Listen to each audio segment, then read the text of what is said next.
നിനക്കൊരു കാര്യം അറിയാവോ? പറ. എനിക്കിപ്പോ 30 വയസ്സായി. എങ്ങനെ? 35. കറക്റ്റ് പറ. അങ്ങോട്ടും ഇല്ല ഇങ്ങോട്ടും ഇല്ല 40. Okay, follow me. പറഞ്ഞു. ഞാൻ 10ാം ക്ലാസ്സിൽ പഠിച്ചപ്പം 10ാം ക്ലാസ്സിൽ എങ്ങനെ ഇരുന്നപ്പം പറഞ്ഞോ കേക്കാം. എനിക്കൊരു പ്രേമം ഉണ്ടായിരുന്നു. ഒന്നോ ബാക്കിയോ? സീരിയസ് ആയിട്ട് ഒന്നുണ്ടായിരുന്നു. ആരാത്? ലോലം പി. ഓലം പി പിയോ?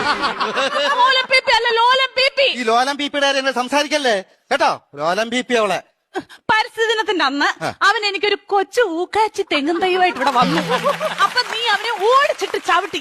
അതിനുശേഷം അവൻ എന്റെ മുഖത്ത് പോലും നോക്കത്തില്ല. എന്ത് പോലും ഞാൻ കണ്ടിട്ടില്ല. എങ്ങനെ ഇച്ചാച്ചി ചവിട്ടാതിരിക്കും അവന്? എന്റെ ഇച്ചാച്ചി നമ്മൾ അച്ഛന്റെ കുഴിമാടത്തിൽ നിന്ന് തൈത്തങ്ങ് വിടുന്നത് ഇവിടെ കൊണ്ടുവന്ന അല്ല ഇച്ചാച്ചി പറ. ഉമ്മ കൊടുക്കണം ഞാൻ ചോദിച്ചത്. അതിനുശേഷം ഒരൊറ്റ ആമ്പിള്ളാര് എന്റെ ഈ മുഖത്തോട് നോക്കിയിട്ടില്ല. എന്താ കാര്യം? Age over.